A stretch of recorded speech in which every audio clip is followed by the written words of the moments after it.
Salut tout le monde. What's up guys? Voilà, moi c'est Di, aka Adam. Moi c'est Caboté. Et voilà, tous les deux on est deux des membres, deux des cofondateurs du BMS, Black Men Sharing, qui est donc une structure ici, la première structure en Belgique qui donne l'espace aux hommes noirs pour discuter de différentes topics et différents sujets et voilà. Et aujourd'hui nous sommes présents à deux pour, dans le cadre de la collaboration avec Black History Month Belgium. Donc aujourd'hui, on va parler de l'expérience d'être un homme noir en Belgique. Alors il y aura 4 personnes qui ont fait le plaisir et l'honneur de venir. Et nous allons ici parler, discuter, échanger, toujours dans l'esprit Black Men Sharing. Donc restez connectés et à tout de suite. Remember the Black Men Sharing, no room for pride. No room for pride. Du coup je m'appelle Jason, j'ai 23 ans, je suis étudiant, j'ai habité et grandi ici, du coup voilà. Je m'appelle Aziz, alias Ziz Afana. Je suis père de famille, un petit garçon.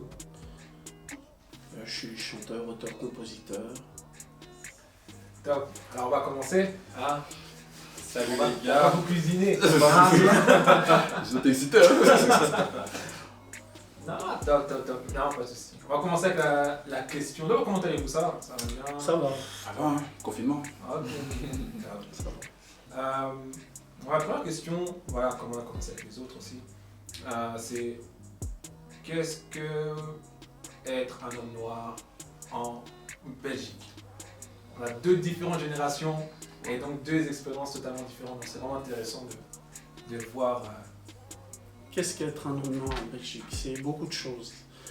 C'est... à mon avis, ça va être différent. C'est être plein de ressources.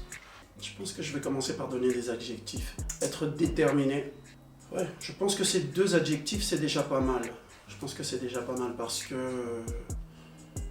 Moi, je pense que quand mon père, particulièrement parce que c'était surtout mon père, me disait écoute, et mon grand frère aussi, parce qu'on est 6, vous allez devoir faire 2 fois plus. Ça veut dire que vous allez devoir faire des choses qu'on ne va pas demander à tout le monde de la même manière. Et je parle en connaissance de cause. Pour parler de manière concrète, moi je me suis déjà retrouvé dans des boulots où je partais pas avec la même chance que tout le monde. Après c'est pas une plainte, c'est juste une réalité, d'où le fait de faire preuve d'adversité et de ressources, parce que voilà, c'est comme ça. Est-ce que c'est juste, est-ce que c'est pas juste?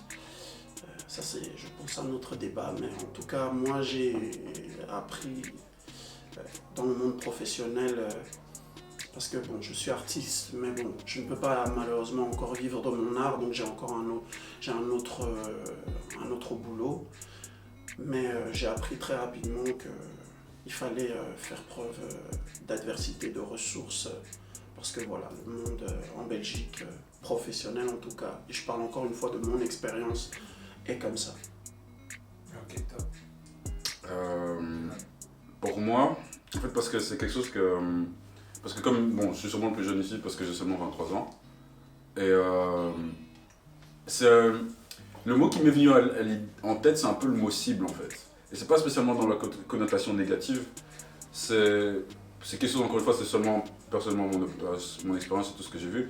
C'est que comme j'ai grandi à Bruxelles et tout ça, dans mes interactions avec des autres communautés, c'est pas spécialement blanc.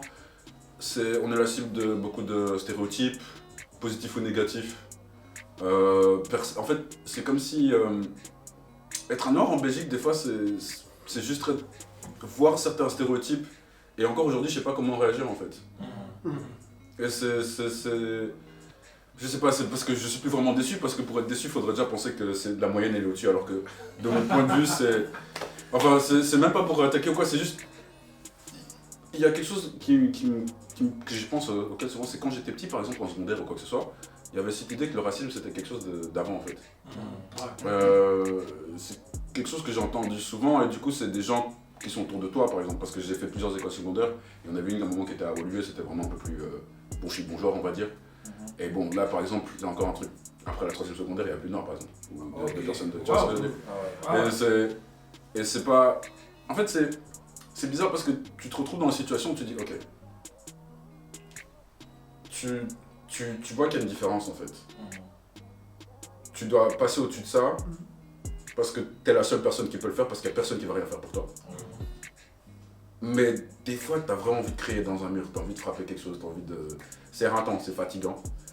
Mais être en Europe en Belgique aussi, c'est quelque chose que j'ai reconnu plutôt ces dernières années où j'étais vraiment à l'université. Et même quand je suis allé plus souvent au Rwanda, parce que je suis allé au Rwanda aussi, être un homme noir en Belgique, je pense que c'est être un homme qui doit peut-être chercher.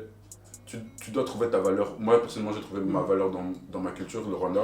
Enfin, je suis rwandais, et aller là-bas, je me suis dit, wow. Premièrement, c'est juste de voir déjà que les Noirs sont la moyenne, en fait, juste d'un point de vue purement visuel.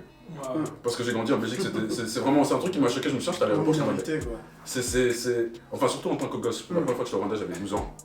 Et je me suis souvenu que ça m'avait choqué pendant 3 jours. Genre, je marchais, je me dis, waouh, tout le monde est noir en fait. C'est un truc. C'est très con, mais je suis sûr que cette mentalité, et du coup, c'est pour ça que je dis que moi, personnellement, j'ai retrouvé cette force. Parce que personnellement, encore une fois, en secondaire, c'était quelque chose où j'étais facilement influençable. Parce que tu sais, il y a un cliché que tu peux pas, tu t'en fous en fait du cliché parce que tu sais que c'est pas toi. Maintenant, je pense que tes potes vont t'apporter cette validation que tu recherches.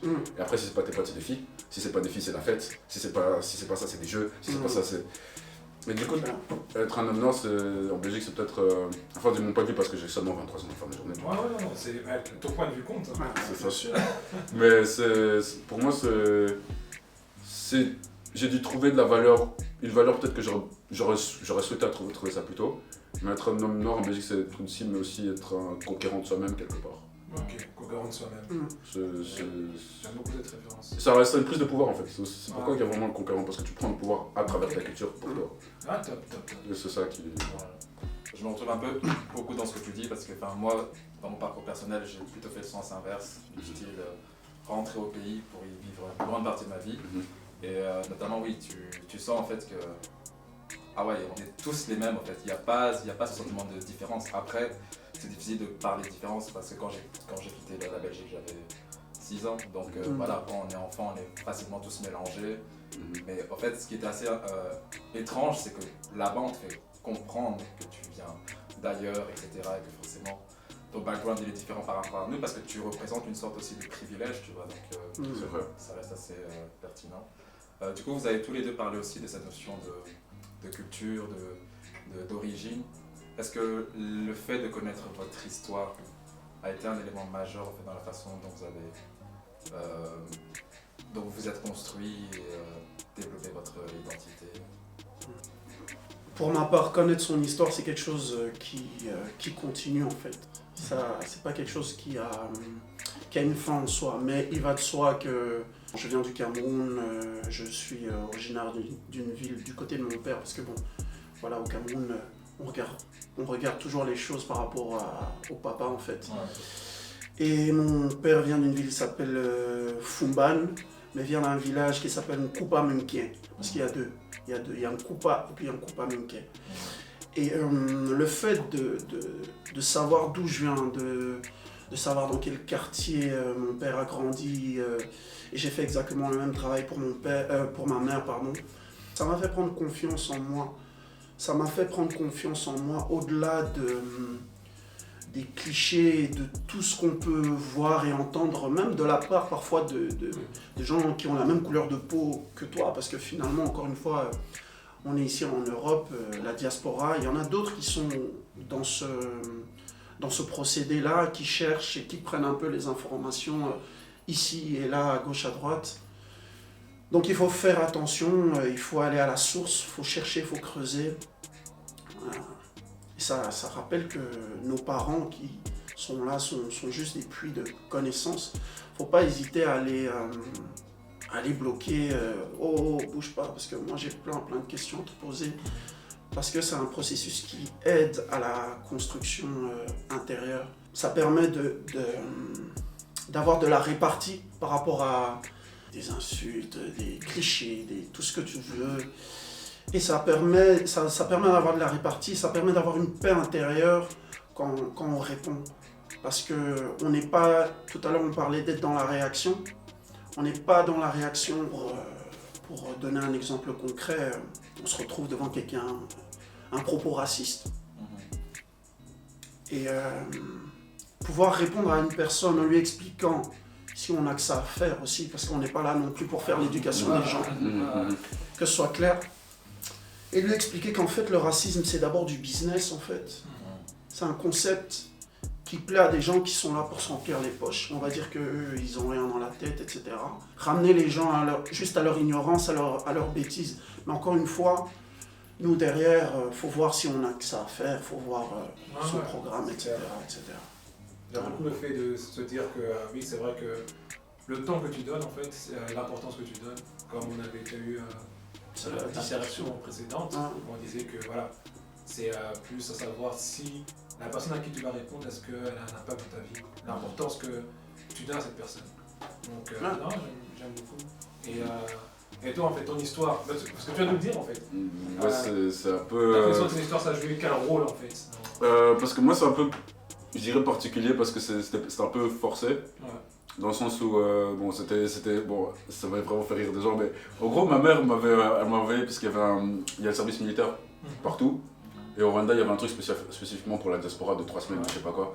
Et pendant 3 mois, tous les jours, tous les soirs, j'étais en train de faire la carte de pourquoi je ne devrais pas y aller et pourquoi je... Mais elle m'avait dit que c'était mort. C'était juste ça, parce que vraiment, j'ai appris ça en plus, genre 2 jours avant d'y aller, ils sont en mode ouais, non, mais au moment où t'es inscrit, c'est mort. Ok, super. Et lorsque je suis allé là-bas, premièrement, je parlais pas Kinyarwanda. J'étais un gosse de Bruxelles qui avait des stéréotypes à propos de tout et n'importe quoi venant de Bruxelles, du coup, parce que j'ai que ça. Et tu le mets dans la Cambrousse, dans un camp militaire à 300 km de Kigali. Et j'avais juste mon cousin et j'avais des gens qui étaient dans la même situation que moi. Mais il y avait perte de repères dans tous les sens. Et c'est pas spécialement une mauvaise chose, parce que bon, on peut parler de ce qui était militaire. Se lever à 4h du matin, c'est chiant. Peu importe qui tu es, c'est chiant. Et on peut parler de ce qui était militaire, mais lorsque je suis allé là-bas, c'était... non seulement j'ai appris par rapport à l'histoire de mon pays, j'ai appris par rapport à l'histoire de beaucoup de choses en général. Et parce qu'il y avait vraiment ce côté aussi, on va apprendre à la diaspora parce que la diaspora est situation différente. Et je sais pas, c'est comme si, premièrement, j'ai senti une sorte de pouvoir. J'aime bien être avec des Rwandais, quelque chose comme ça. Juste être avec des gens qui ont le même background que moi en termes de culture ou. Je sais pas, c'est plus simple pour se Tu n'étais plus en fait un étranger, en fait. Voilà. C'était en fait chez toi, c'est ça? Exactement, c'était pas comme en Belgique, des fois tu sens vite par exemple quand tu rentres dans un bus. Ça c'est l'effet de rentrer au pays. Tu vois, c'est un truc de. Tu vois, tu te sens. C'est la première fois en fait, cette sensation de sortir. Tiens, j'appartiens à ce lieu, c'est chez moi. Et quelque part tu dis c'est pas à propos de moi en fait. C'est à propos de ça en fait. Et par exemple, en plus j'ai l'exemple il y a pas longtemps dans le bus. Genre, je sais plus pourquoi, genre, je marche dans le bus, je vois un truc le plus basic du monde, je rentre, et les gens ils viennent me regardent, je suis ok, c'est tout bon, ils vont me regarder parce que je viens de rentrer dans le bus, d'habitude. Après, je vais continuer à faire ok. Parce qu'il y a toujours dans ma tête, au début, je me dis toujours, saute pas sur tes chevaux. Tu sais jamais. C'est clair. Tu sais jamais. Parce que c'est un truc que je me suis toujours dit, le plus, en fait, quand t'assumes quelque part, j'ai toujours pensé que c'est un peu arrogant parce que c'est en mode, tu penses que tu sais mieux que les autres. C'est pas ça. Mais après, je me suis dit, attends, il y a vraiment un souci. Et après, je me suis dit, ok, j'étais à Huc. Du coup, c'était vraiment en mode, bon, peut-être que je suis pas la démographie actuelle, peut-être que ça explique un peu le truc, mais. Je cadre pas avec le. C'est ça, et par exemple, ce que j'ai ressenti, ce camp militaire là, c'était le total opposé. Parce que c'était même pas. Si ça c'était le. Comment dire, le côté disconfort, je sais pas trop ce qui se passe. Là, j'étais tellement confortable que j'étais plus. Enfin, c'est pas t'es pas toi-même, mais t'es juste une partie du groupe. Et ça, c'est quelque chose qui. J'ai trouvé beaucoup de valeur là-dessus. Et juste en tant que. J'ai commencé à ressentir une fierté juste en étant rwandais, juste en étant noir. Parce que quelque part aussi, c'est que ça, c'est quelque chose que tu as dit, c'est lorsque tu vis en Belgique par exemple, il y a beaucoup d'avis, ça je pense que c'est même pas une question noire, c'est une question de gens en général. Ton environnement impacte ce que tu penses de toi-même. Du coup, c'est pour ça qu'on dit souvent aux gens ne t'insulte pas parce que c'est parce que. Mais maintenant, imaginons au niveau sociétal, où clairement il y a une dynamique où il y a certaines personnes qui sont vues moins que certaines personnes. Et je pense que ça influence surtout la jeunesse en termes de mindset. Parce que moi, c'est quelque chose que personnellement, dans mon vécu, je peux clairement voir qu'à une certaine époque, le fait d'être noir, c'est pas quelque chose que je me disais, oh, c'est en dessous, mais c'est juste, ah, ok. Genre, tu vas être perçu différemment à certains moments. Et des fois, c'est comme si tu penses que tu peux légitimer cette manière de penser en fait. Parce que tu penses que c'est partout, vu que tu vois que ça en fait. Et ce qui s'est passé au Rwanda pendant ces 3 semaines, et plus tard parce qu'après justement j'ai développé vraiment une relation avec mes potes rwandais, tout ça, c'est que non seulement mon environnement, je me suis rendu compte à quel point il peut te trahir, mais tu peux trouver une force avec des gens qui ont ce même background que toi en fait. Et cette force, elle passe à travers l'histoire. Et moi, dans mon cas, c'est un peu plus haut que le Rwanda, c'est l'histoire de l'Afrique en général m'intéresse. Et je sais pas, parce que je suis toujours en under construction, donc on sait jamais. Mais en fait, c'est ce côté de... C'est seulement quand tu sais qui tu es que tu comprends l'importance de tes origines en fait. Ouais, c'est vrai. Et ça, c'est quelque chose que j'ai compris il y a pas longtemps. Mais ouais, justement, c'est vraiment intéressant parce que par rapport à ça, la connaissance de l'histoire, je rejette un truc que tu as dit, c'est que tu as eu la chance de pouvoir parler avec ton père et que lui-même a pu t'éduquer.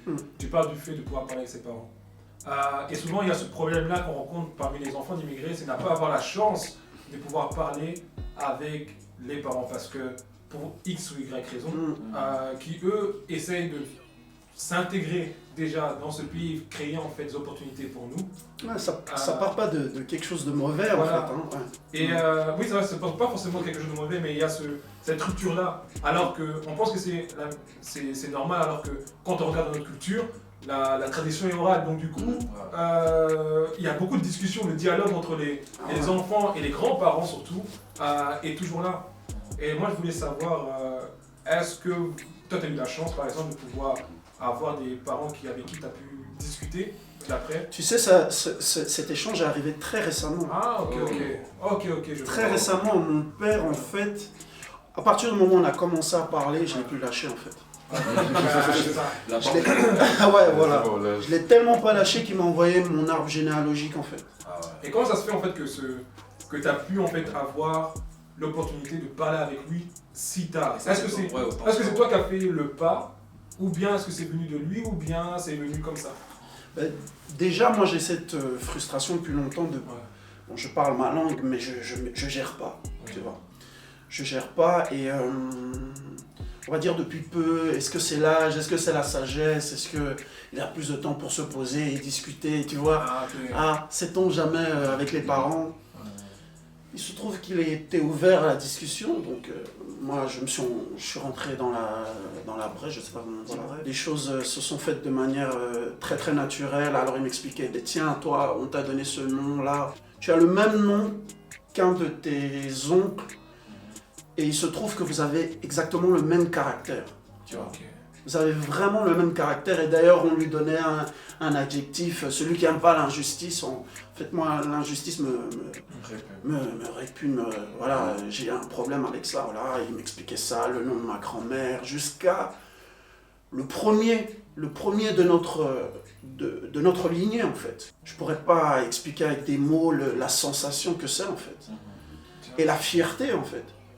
C'est quelque chose, tu peux te tenir devant quelqu'un, mais moi, il n'y a pas de souci. Moi, je sais très bien qui je suis. Je sais d'où je viens. Et c'est vraiment quelque chose de très important pour moi. Et on en parlait tout à l'heure, l'importance des fondations. Les fondations, ça implique aussi l'éducation de ceux qui arrivent après.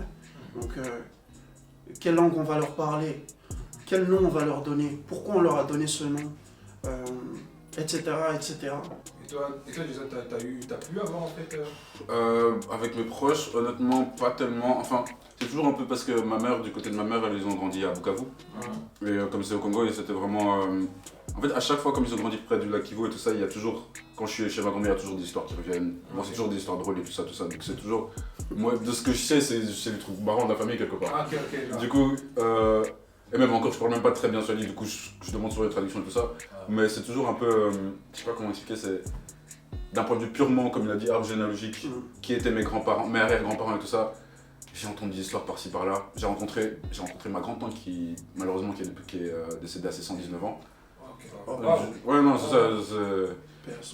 Et c'est des choses comme ça, je pense pas qu'en termes vraiment de data, de ce que toi tu sais, je pense pas que je suis à ce stade. Mais il y a, d'un point de vue purement social et d'un point de vue familial, Je sais pas, genre, même les personnes qui sont décédées, je les connais à travers ces histoires en fait. Et tu ressens pas. Je vais poser la même question. Ok. Toi, je vais te demander plus. Est-ce que tu ressens pas un manque par rapport à ça? Et toi, je vais te demander en fait. Quel est l'impact que ça a joué en fait sur toi, sur ta construction? Parce que je trouve que c'est super important parce que même je vois même dans ce que tu fais, je vois que l'empreinte même de la femme noire, des origines, des racines, a une connotation très importante pour toi. Et tout à l'heure, j'ai entendu que l'importance des noms dans ta culture aussi est vraiment très importante. J'ai l'impression qu'il y a une renaissance, on dirait qu'il y a pas une renaissance, mais... En fait, ce qui est drôle, c'est que quand moi j'ai commencé à composer, écrire, l'un des premiers morceaux que j'ai écrit, le refrain il était en bamoun. Ok. Et avec le temps, parce qu'on veut vivre de son art, on commence un petit peu à s'édulcorer, on aseptise. Moi je l'ai fait, donc parce qu'on veut, on veut parler à un plus grand public, on veut parler à un public blanc, parce que clichés aussi, parce que bon, les clichés ça peut venir aussi des deux côtés. Hein. C'est un public qui va plus acheter, etc., etc. Sauf qu'il y a un moment où moi je me suis retrouvé confronté à moi-même en fait, hein, à moi-même, à qui je suis et ce que j'ai envie de passer comme message. Moi je suis papa, qu'est-ce que je veux laisser quand mon fils, et encore il a 15 ans donc c'est super précoce, donc c'est clair, je sais qu'il a déjà bien fouillé, il sait ce que papa a fait, etc. Mais qu'est-ce que je veux laisser, quelle empreinte? C'est toutes ces choses, plus les conversations aussi avec, que ce soit ma mère. Et puis, s'éduquer en fait. S'éduquer, savoir, et pas qu'à l'échelle aussi, dans mon cas du Cameroun, mais vraiment à l'échelle africaine aussi, c'est savoir en fait comment sont abordées telle ou telle chose, la spiritualité, et se rendre compte aussi qu'il y a plein de similitudes. Et il y a moins de points sur lesquels on est éloigné finalement. Il y a eu un moment en fait où je me suis dit, mais en fait j'aimerais aussi apporter ma pierre. Et je me suis posé la question de savoir, mais je l'ai fait quand j'ai commencé, pourquoi en fait je me suis arrêté de faire ça? C'est revenu de manière très naturelle. J'écris une chanson, derrière j'essaie de comprendre, d'aller au fond des choses et voilà, hein, c'est un peu comme une chrysalide, quoi. Donc, on est dans notre évolution, Bon, l'idée, c'est de devenir un papillon après. Sauf que c'est quelque chose qui continue à chaque fois. C'est pas quelque chose d'acquis, c'est quelque chose qui continue. Encore aujourd'hui, moi, je continue à essayer d'apprendre. Encore aujourd'hui, je gère pas le bamoun comme je devrais le gérer, comme je souhaiterais en tout cas le gérer. Maintenant, ça c'est mon chemin à moi. Je ne sais pas comment les autres perçoivent leur évolution dans la vie ou à travers les messages qu'ils veulent laisser, l'héritage, indépendamment des voitures comme on en parlait et du matériel. Voilà, qu'est-ce que je vais laisser? Comment on va parler de moi? Et puis après, voilà, moi j'ai aussi des croyances. Moi je prie mes ancêtres, je leur rends hommage. Comment est-ce que je veux que mes neveux, mes nièces vont parler de moi quand moi je serai parti? Quelle empreinte je veux laisser? Tout ça, c'est important. Au même titre qu'il y a des gens qui entreprennent, je sais pas moi, ils ouvrent des écoles pour apprendre le swahili, il y en a plein. Moi, quel est mon outil? C'est quoi que l'outil que la vie, que Dieu, appelez ça comme vous voulez, m'a donné? Moi, c'est l'écriture, c'est l'art. Alors j'essaie de faire un peu les choses à mon échelle, à travers ce canal-là. Voilà, c'est pour ça que tu m'entends, tu ressens, et tant mieux d'ailleurs, parce que c'est le but. Ouais, non, c'est ça. Et toi, Jason, en fait, toi, par rapport, en fait, par rapport à, comme je dis, par rapport à l'impact de l'histoire, toi, tu connais juste, comme tu as dit, tu as une connaissance vraiment, on va dire, sommaire, hein, de l'histoire de ta famille, etc. Et de quelle manière, en fait, aujourd'hui, est-ce que tu sens peut-être pas un manque, ou bien tu... En fait, peut-être tu connais pas, et donc du coup, ça... Il y a encore des questions en suspens. Ouais. En fait, je pense que je pourrais dire je peux voir les conséquences de ce manque. Ouais. Par exemple, un exemple, ce que j'ai dit tout à l'heure, quand j'étais, la première fois que je suis allé au Rwanda, quand j'avais 12 ans, il y avait tous ces clichés que j'avais même pas sur le Rwanda en général, sur l'Afrique. Ouais. Et je pense que ça vient du fait que j'ai grandi ici, tout simplement. Et je pense que ce manque pourrait amener au fait que tous ces petits clichés, je ne sais quoi, disparaissent complètement de ma tête, vu que ça va être remplacé avec des connaissances en fait. Ouais. Et du coup, ça, il y a beaucoup de choses que je me dis, parce qu'il y a aussi des choses qui sont ma responsabilité, parce que je parle pas bien Kinorada, enfin, très basique, et encore ça. C'est vraiment en mode. Après, quand je suis au Rwanda, en fait, ça me fait rire, parce que je suis au Rwanda, après 2-3 semaines, je peux me voir. Ok. Je me débrouille. T'es au niveau juste avant débutant. Juste en mode. Juste avant débutant. Ah, le gars il habite ici, genre, c'est bon, allez, on va pas le laisser. Genre, même il y avait un café pas loin de chez mon père, c'est toujours en mode ah, on doit parler en langage des signes avec toi, on sait. Tu vois ce que je veux dire? Du coup, c'est en mode bon, tu vois, mais il y a des choses, bien évidemment, c'est ma responsabilité. Et je pourrais pas dire, parce qu'à la fin de la journée, je suis juste là, du coup, je pourrais pas dire à quel point ça m'affecte. Maintenant, je pense que personnellement, vivre, pas spécifiquement au Rwanda, je pense que déjà dans un monde qui n'est pas si européen en fait. Parce que je pense que des fois ça donne une mauvaise image du développement aussi. Et du coup, j'ai envie de vivre premièrement, si je vivais au Rwanda, ça serait terrible, ou un pays d'Afrique, et quelque chose qui pourrait, je sais pas comment dire, vaincre ce manque en fait, tout simplement. Parce que imaginons si mes membres de ma famille ne veulent pas, ou quelque chose comme ça, pour une je ne sais quelle raison, si c'est pas atteignable, je peux toujours avoir ce truc que je peux avoir pas moi-même en fait. Ok.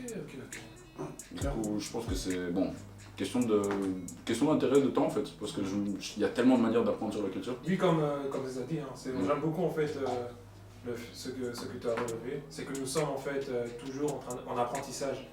On va toujours, même jusqu'à la dernière seconde de notre vie, on va toujours être en fait dans la connaissance de soi. Et c'est bizarre à quel point en fait en grandissant, en tant qu'immigré, on doit se reconquérir. C'est comme si en fait on doit reprendre des terres quelque part dans la conquête de soi. Après, je pense que tout le monde, comme dit Nietzsche, j'aime bien citer, comme dit Nietzsche, c'est l'homme est sa plus grande montagne. Et donc du coup, il est toujours à la conquête de soi. Mais c'est bizarre de la manière dont dans notre identité, on doit se reconquérir, non pas dans l'accomplissement personnel, mais plus en fait de notre identité, savoir qui je suis et non pas qui on me dit que je suis ou bien qui on attend que je sois. Je pense que ça vient du fait, moi personnellement encore une fois c'est mon expérience, mais ça vient du fait que j'essaie de m'identifier à des gens qui étaient dans mes cercles par exemple, dans mes cercles d'amis, secondaires et tout ça, des gens qui n'étaient pas comme moi, je peux pas m'identifier à un blanc en fait. Non. Parce que c'est pas du tout la même chose. Et je pense qu'il y a cette période où personnellement c'est 16-17 ans, super influençable, je ne sais quoi. Après tu dis mais hey, en fait on n'est pas pareil. Tu vois. Et on en revient. Quand tu dois trouver un job là pour tu dis tiens, je suis pas vraiment belge moi. Et tu vois, c'est des petits trucs et c'est... Enfin, quand tu te rends compte qu'il y a un reality check, à un moment, parce que moi personnellement, c'est la première fois que j'ai vraiment réalisé ça, c'est les premières confrontations avec la police. Là je me suis dit, parce que les deux, trois premières fois, le petit, vous ressemblez à un suspect qu'on recherche. J'ai déjà eu ça. Et en fait le truc c'est, les 2-3 premières fois tu te dis, pourquoi pas? Pourquoi pas? why not?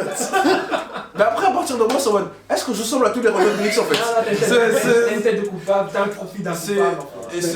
Moi par contre avec la police, là je sais pas, je crois que j'ai une étoile, jamais. Et je vais me raconter une anecdote.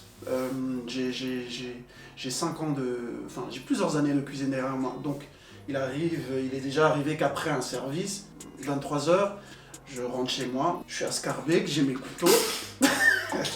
Pour des raisons personnelles. Toi tu vas aller tuer quelqu'un en fait, c'est ça. C'est mes couteaux de cuisine. Je me fais contrôler. Monsieur, on recherche quelqu'un qui correspond voilà, à tutti quanti là. Ouais, ok. Qu'est-ce que je peux faire pour vous? Il correspond, ok. Donc ils sont pas sortis de la voiture. Ensuite j'ai dit, par contre j'ai mon sac plein de couteaux, mais c'est parce que je suis cuisinier. Ok, montrez-moi. Je montre. Ça fait cling, il y a plein de couteaux, ok. Ok, bonne soirée. Et puis je suis parti. D'autres personnes ont dit, c'est suspect. Rien. Parce qu'en fait c'est tellement susceptible de son humeur en fait. Pour moins que ça, les gens ont pris cher. Pour moins que ça. Ouais. Non mais parce que tu sais, j'ai déjà vu des... En fait c'est ça le truc parce que il y a des scènes où littéralement le problème arrive en 0.5 secondes, tu sais pas... Parce que j'ai déjà vu... en plus ça c'est un blanc de mon école. À un moment je sais plus ce qui se passe, il y avait une voiture qui était garée sur le truc de l'école. Et c'était des flics en civil, ça, on a fait ça plus tard. Et le gars il a fait une remarque aux flics. 0,5 secondes, je me souviendrai toujours de ce moment, le flic l'a pris, l'a mis dans sa voiture, il est parti. Oh. Et tu dis, et c'est pas genre, c'est pas une question de flic, mais c'est même tous les conflits en général par rapport à la police, c'est toujours en mode, ils vont te faire une blague, mais des fois tu t'es en mode, je veux juste rentrer à la maison en fait. Je veux juste rentrer à la maison. Et c'est ça, c'est pas parce que je me souviens, même la première fois où c'est arrivé, il y a tellement de petits moments où tu... Une fois je sortais de là, enfin il y a toujours une histoire, il y en a 50 000 parce que une fois j'étais avec la banque, j'étais avec Beobank, une histoire comme ça, j'étais à Mérode, je sors, je vois 2 policiers, je pensais qu'ils voulaient rentrer donc je leur ouvre la porte, je fais non, contrôle d'identité, vous deux, il y a des suspects qui ressemblent. Encore. Attention, on a beaucoup de suspects. Hein. Je crois qu'il y a un sosia à moi, il est en train de foutre le bordel, c'est pour ça là, parce que je peux plus vivre. Une expérience particulière avec le racisme. Ta première, allez, une première, genre une qui vous a marqué en fait. Ah, il y a la fois où je me suis battu. Je me suis battu, qu'est-ce que fois ma vie c'était... En gros, j'étais nouveau à l'internat, j'étais à un internat à Nivelles. Ouais. Pour te donner une idée générale, j'étais le seul noir de mon année. Il y avait 1000 élèves, on était 3-4, c'est pour te dire que... En plus, je venais de Bruxelles, du coup je venais de ce côté, même pas pour des Noirs, je voulais être dans le Nord, mais le côté multiculturel il était plus là en fait. Et du coup, j'ai dit ok, et je sais plus pourquoi, genre j'arrive dans une classe, et j'avais une question, je crois que j'ai pris la place d'un type pour une histoire. C'était vraiment un truc tout bête. Et là il m'a dit ça n'est, j'ai fait pardon. Et bon là je lui rentré directement, mais sur le moment je me suis dit mais... Le gars, soyons honnêtes, le gars n'était pas plus grand, n'était pas plus fort, c'est pas comme s'il avait un avantage physique. Donc je me suis dit mais... Tu vois que tu vas perdre. Waouh. Non, c'est même pas pour dire que je vais gagner. Mais c'est purement gabarit. Si un jour je trouve la photo du gars, vous-même vous allez dire, mais. Mon gars, t'as plus à perdre, t'as beaucoup à tu perdre. vois, mais je me suis dit, pourquoi t'as été jusque-là en fait tu sais, parce que je pense que en tant que juste les personnes, tu sais très bien que c'est la limite. Ça, tu vas là-bas, tu sais que c'est très ta réaction, tu l'appréhendes en fait sur le moment. C'est ça, parce que sur le moment même, genre je sais pas, j'ai senti, surtout comme j'étais nouveau, j'étais en mode, je connais pas l'environnement, je me sentais un peu genre.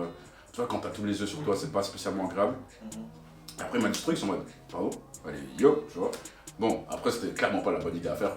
Bon, même si j'ai pas de problème, heureusement. Mais c'était vraiment. Ça, c'était en mode, ok. Parce qu'en plus, c'était quelqu'un que je connaissais. Plus tard, j'ai connu, tu vois. Du coup, je me disais, ok, bizarre. Après, juste après ça, il y a tous les problèmes avec la police et tout ça. Et bon, ça, c'est. Ok. Toi, c'est. Je ferme les yeux, comme ça, je peux plus lâcher. C'est ça. Ben, qu'est-ce que tu veux à l'embauche, logement. Mais c'est bien en fait de parler aussi justement de l'embauche, même au logement, etc. Parce que ce sont des choses basiques à laquelle on aspire en fait. Logement, ben j'ai une fiche de paye de ouf, un poste, tout ce qu'il faut pour un appartement. J'appelle. Comme j'ai pas un accent particulier, bon, je suis arrivé en Belgique, j'avais 2 ans. Et puis, je suis arrivé... En fait, j'aurais dû me poser la question. Parce qu'au téléphone, il me dit « Vous êtes de quelle origine ?»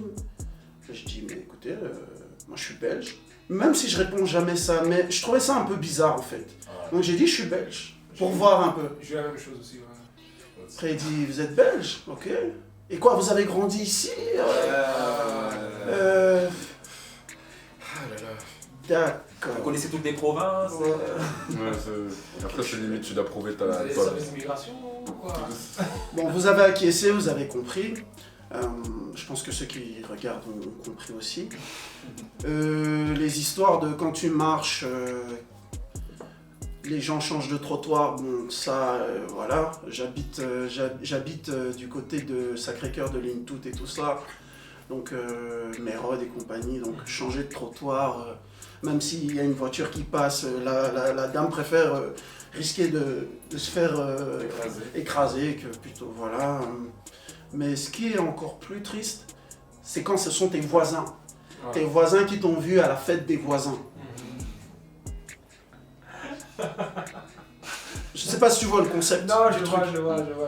Donc, bon, vous n'avez pas non plus fait la nouba ensemble, mais bonjour, ok, cordial, voilà, quoi. Moi, cordial, voilà, tout ça.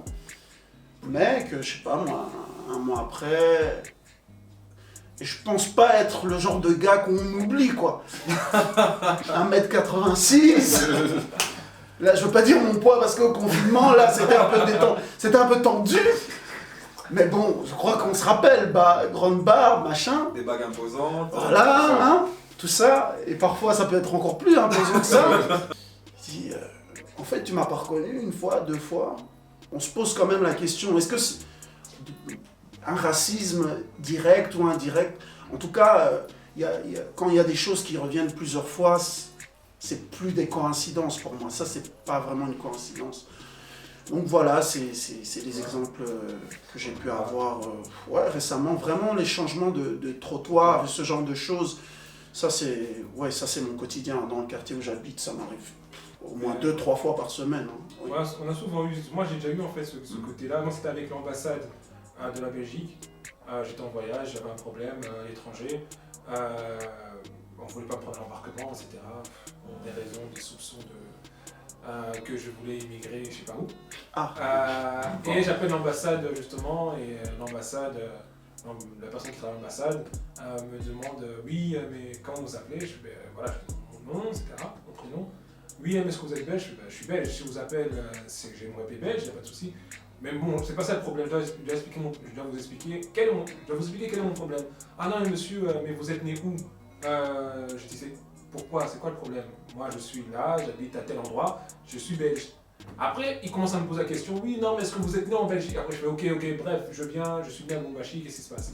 Ah oui, non, monsieur, quel est votre nom? Voici, après, je lui dis mon nom, vraiment. Après, il fait, oui, mais voilà, ici, c'est un problème, pourquoi vous êtes parti là? Moi, je peux rien faire pour vous. Vous savez très bien qu'ils ont des problèmes avec les personnes de telle origine. Après, j'ai fait, et il m'a pas aidé. À ce moment-là, en fait, c'est que c'est là où j'en reviens souvent, j'ai pas un problème avec le fait d'être noir ou bien d'être... Je suis même fier, je suis même content, je trouve que c'est une richesse, avec le background culturel que j'ai, non pas par ma couleur de peau, non, par mes origines, d'où je viens. Mais c'est le fait que, voilà, je suis belge, je me dis belge, j'ai des papiers belges, et qu'on me renvoie au fait qu'on me dit que non, mais c'est pas suffisant. On me renvoie au fait que moi, qui suis ambassadeur de la Belgique, je ne peux pas t'aider parce que tu n'es pas né en Belgique ou bien tu n'as pas le phénotype du Belge. Et c'est là où est le problème, c'est là où le bas blesse. Mais voilà, on essaie de grandir, on avance malgré ça. On n'essaie pas de succomber à la colère ni rien. Ouais, c'est ça. Et voilà en fait les choses pour ce qu'elles sont et non pas ce qu'on voudrait qu'elles soient. On ne peut pas changer le monde, comme on l'a dit tout à l'heure. Moi, c'est vraiment ça. Vous qui êtes bruxellois, vous avez grandi à Bruxelles, l'un plus longtemps que l'autre. Donc c'est plus pour toi, c'est la question. Est-ce que tu as vu un changement par rapport, toi ayant grandi en tant que noir à Bruxelles? Est-ce que tu sens en fait un changement, une évolution? Ou bien, voilà, que sais-je? C'est pas simple à répondre, pour moi. Parce qu'en grandissant, j'ai... pour faire face à, entre guillemets, un petit peu ce racisme direct ou indirect, peu importe, j'essaie plutôt de ramener toujours les choses, de regarder les choses vis-à-vis de moi en fait. Qu'est-ce qui fait que ça puisse me toucher de cette manière au point que je commence peut-être à bafouiller ou qu'est-ce qui fait que je doive, je sais pas moi, postuler.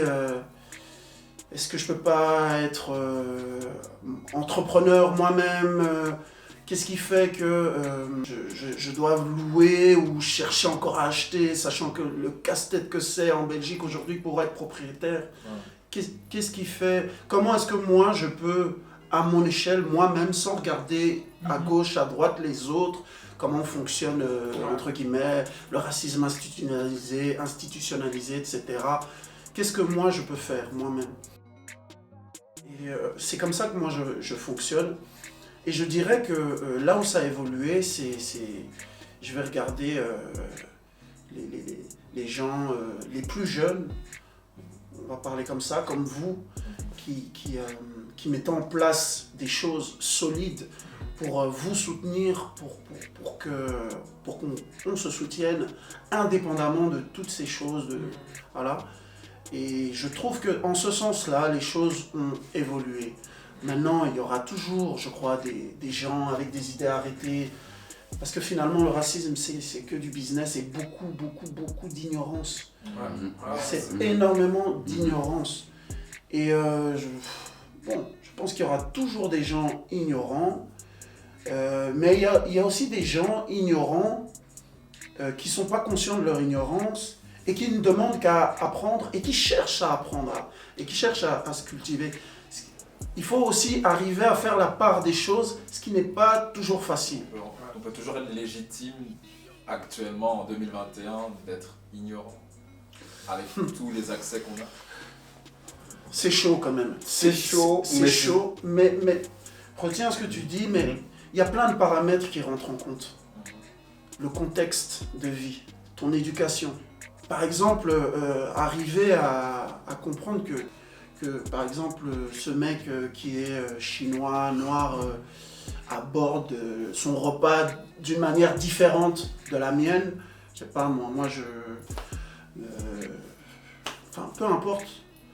Arriver à comprendre ça et faire comprendre à son entourage, sa famille, on va dire un bête exemple.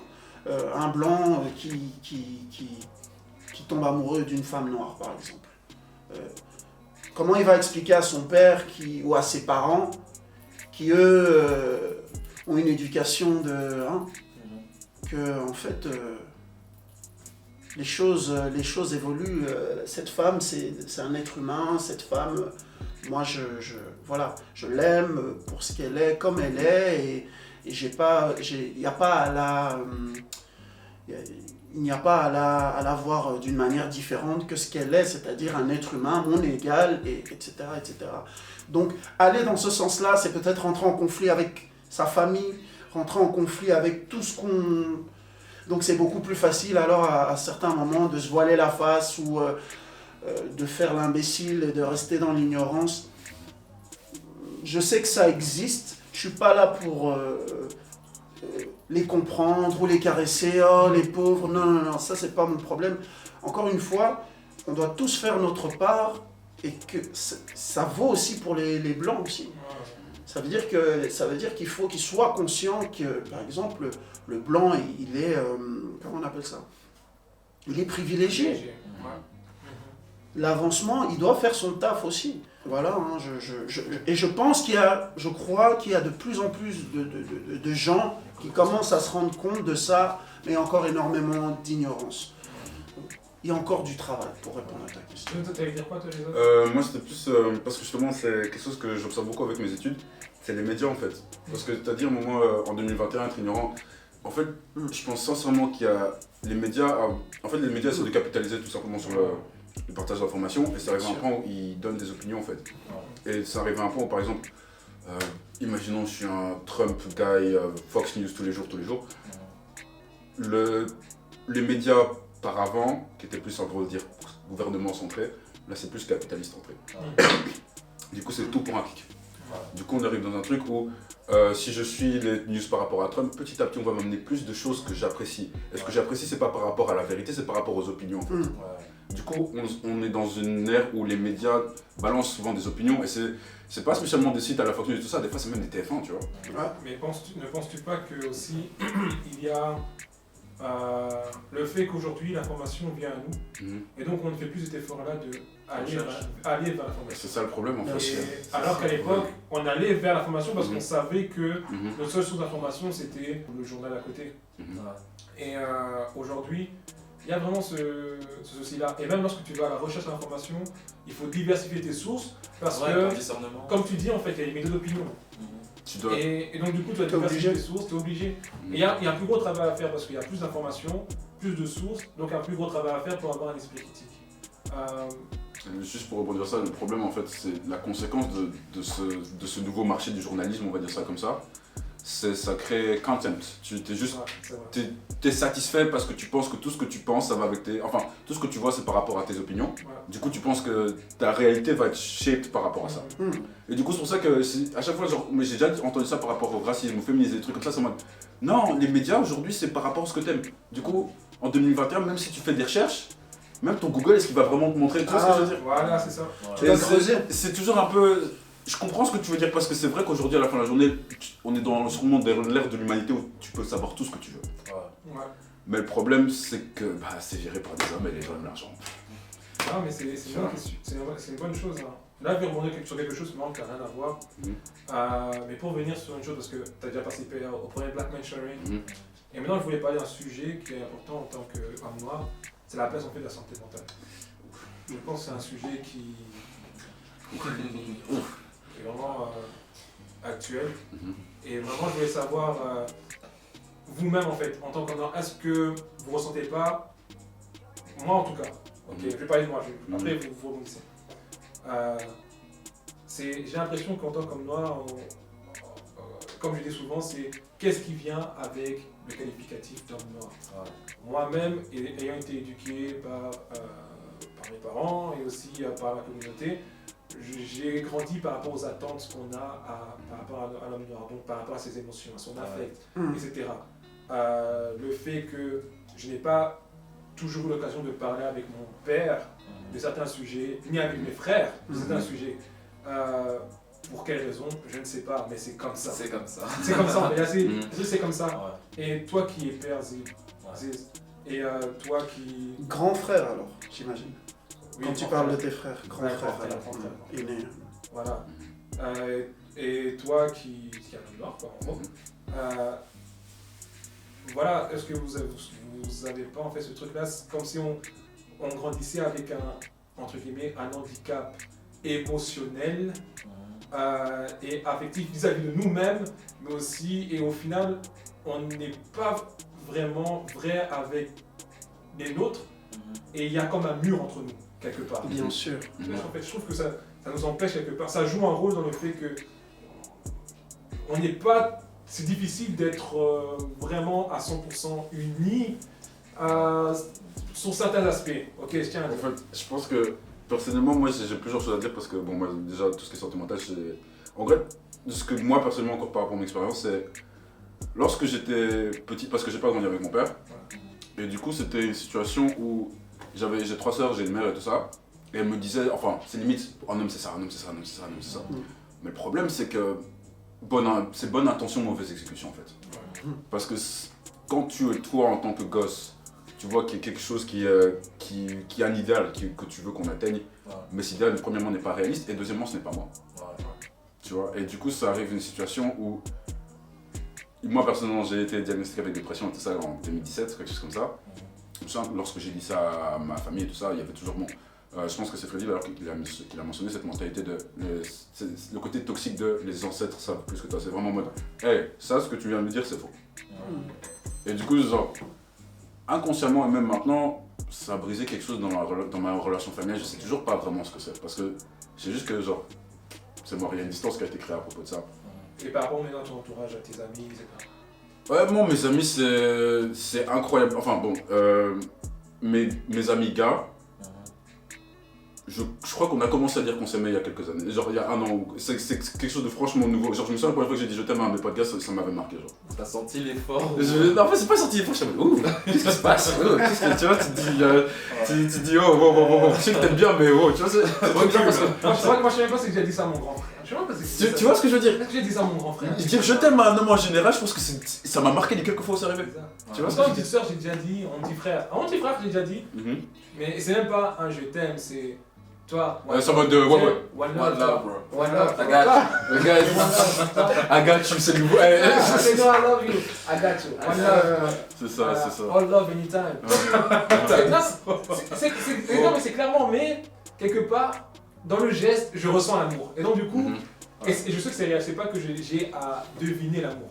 Tu vois? Parce que souvent, dans nos relations, c'est si mon père agit comme ça, mais c'est pas l'amour. Donc, quelque part, tu donnes en fait des excuses à des intentions qui sont peut-être pas les siennes en fait. Il a juste fait ça parce qu'il devait le faire. Mais toi, tu vas dire, mais non, c'est sa manière de me dire je t'aime. Donc tu cherches quelque part. Et c'est encore mal s'il te l'explique, parce que il va te dire je fais tout ça parce que je vous aime, mais ça ne signifie Mais rien. dans le rôle de parent, parce que moi, du coup, c'est un tout petit peu différent, parce que moi, comme j'ai pas grandi avec lui, mais c'est. Enfin, c'est un peu genre. Plus le temps passe, plus j'ai compris à quel point il voulait être comme son père.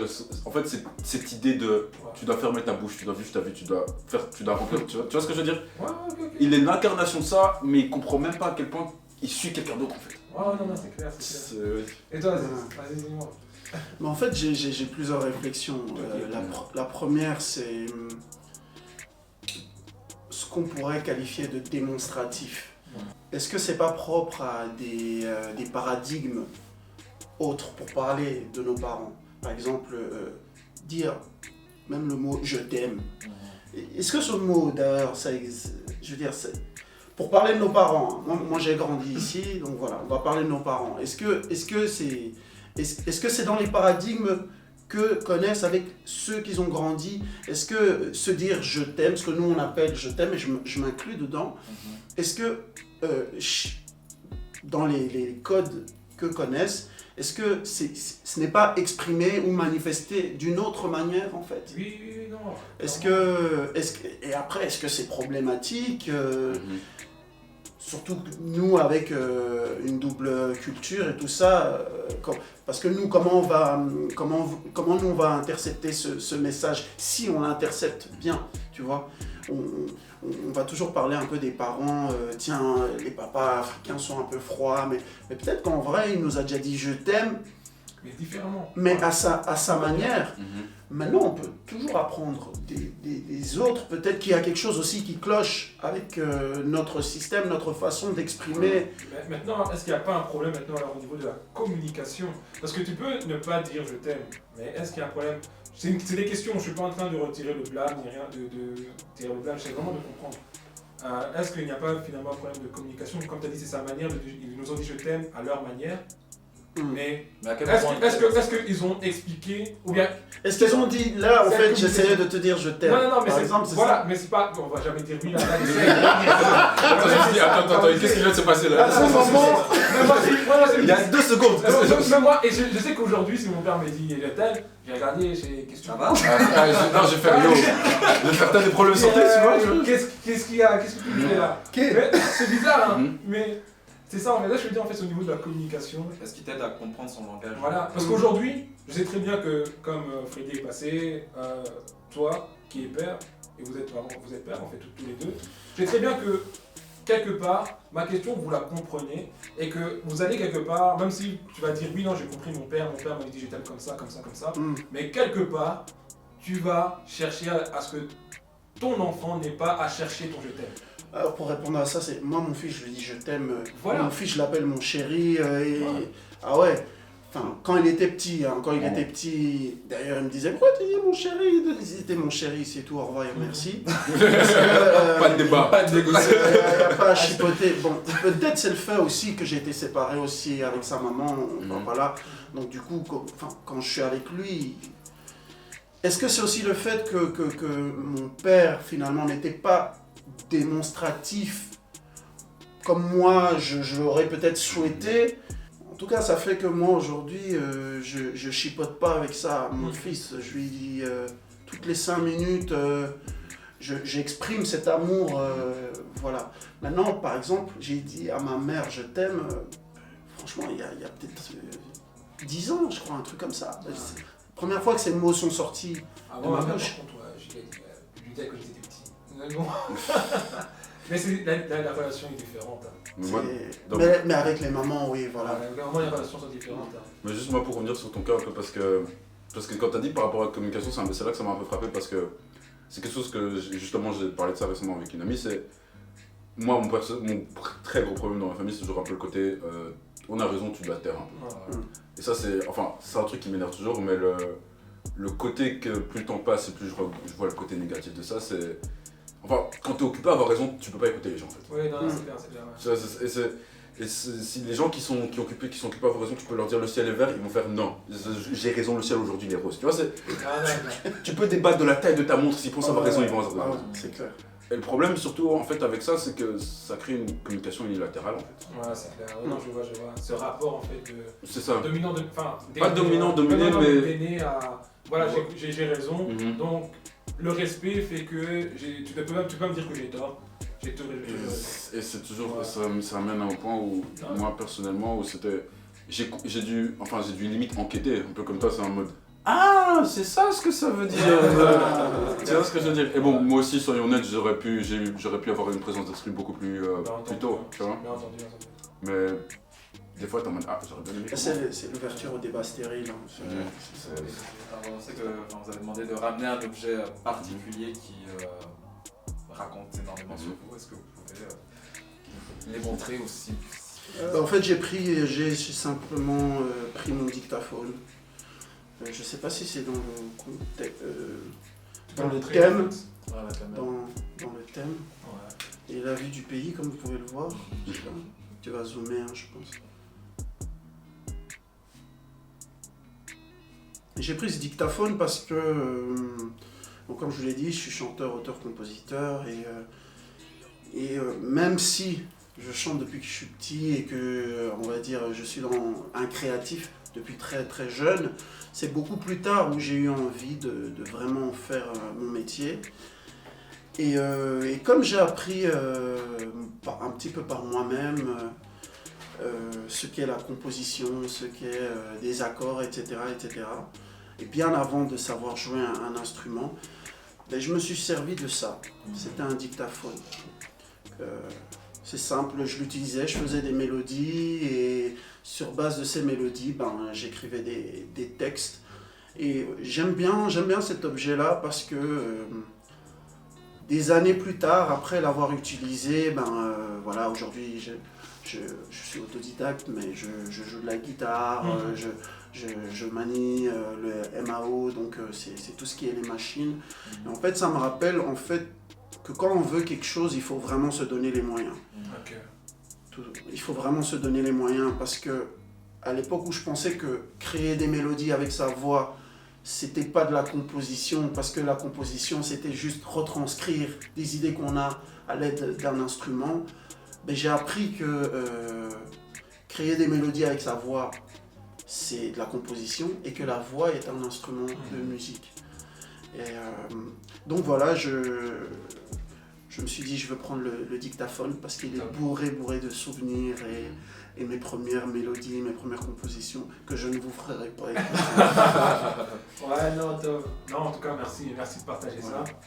Et on va réfléchir. Vraiment, merci. Du coup, moi, en fait, c'est toute une histoire, donc préparez-vous si vous avez un peu de temps, on est là. Mais en gros, c'est bon, je vais déjà montrer parce que le détail sur le fait qu'elle soit un peu cassée, c'est le détail aussi. Et en gros, j'ai reçu ça pour mon 18e anniversaire de ma mère.